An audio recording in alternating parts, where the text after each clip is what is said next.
சற்று முன் கிடைக்கப்பெற்ற மிக மிக முக்கியமான செய்தி ஒன்று வெளியாகி உள்ளது. உதயநிதியின் பிறந்த நாளில் திமுகவின் மூத்த நிர்வாகிகள் அதிருப்தி. இளைஞரணி நிர்வாகிகளால் மூத்த நிர்வாகிகள் அவமானப்படுத்தப்பட்டதாக சமூக வலைதளங்களில் வைரலாக பரவி வருகிறது. இதனால் வருகின்ற சட்டசபை தேர்தலில் மூத்த நிர்வாகிகள் தலையீடு இல்லாமல் தேர்தலை சந்தித்தால் தேர்தலில் திமுக படுதோல்வியை தழுவும் என்ற தகவலும் சமூக வலைதளங்களில் வைரலாக பரவி வருகிறது. நவம்பர் 27ஆம் தேதி உதயநிதியின் பிறந்தநாள். குறிஞ்சி இல்லத்தில் நடந்த இந்த பிறந்தநாள் விழாவில் 20,000த்திற்கு மேற்பட்ட தொண்டர்கள் நிர்வாகிகள் வாழ்த்துக்களை தெரிவிக்க வந்தனர். முதலில் உதயநிதியின் தாய் தந்தை வாழ்த்துக்களை தெரிவித்துவிட்டு சென்றனர். அதனைத் தொடர்ந்து இளைஞரணி தொண்டர்களாலும் நிர்வாகிகளாலும் காவல்துறை அதிகாரிகளாலும் திமுகவின் மூத்த நிர்வாகிகள் உதயநிதியை சந்திப்பதற்கு பல கட்டுப்பாடுகளை விதித்தனர்.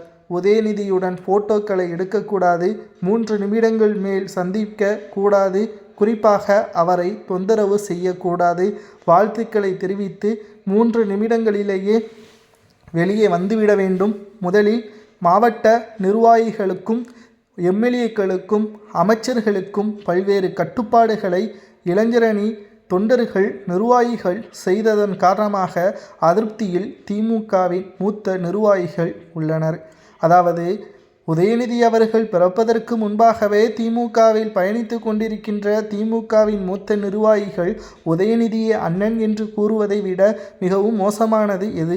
சரி, அதுகூட வயதுக்கு வித்தியாசம் இல்லாமல் ஒரு மரியாதைக்காக அண்ணன் என்று கூறிவிடலாம்.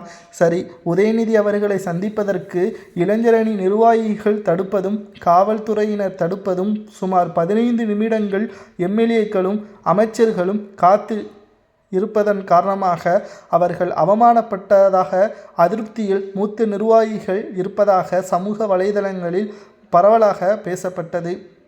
இதற்கு காரணம் உதயநிதி அவர்களுடன் போட்டோக்களை எடுத்து சமூக வலைதளங்களில் பரப்பினால் அது சர்ச்சையாக மாறும் என்ற காரணத்தினால் இளைஞரணி நிர்வாகிகள் மூத்த நிர்வாகிகளுக்கு கட்டுப்பாடுகளை விதித்தனர். மூத்த நிர்வாகிகளுக்கு எப்படி இளைஞர் நிர்வாகிகள் கட்டுப்பாடு விதிக்கலாம் என்ற அதிருப்தியும் மூத்த நிர்வாகிகளுக்கு இருந்துள்ளது.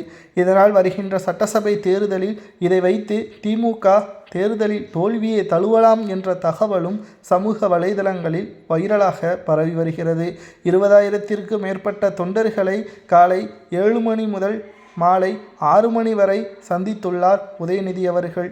இருந்தாலும் திருப்தியாக இல்லை என்று மூத்த நிர்வாகிகள்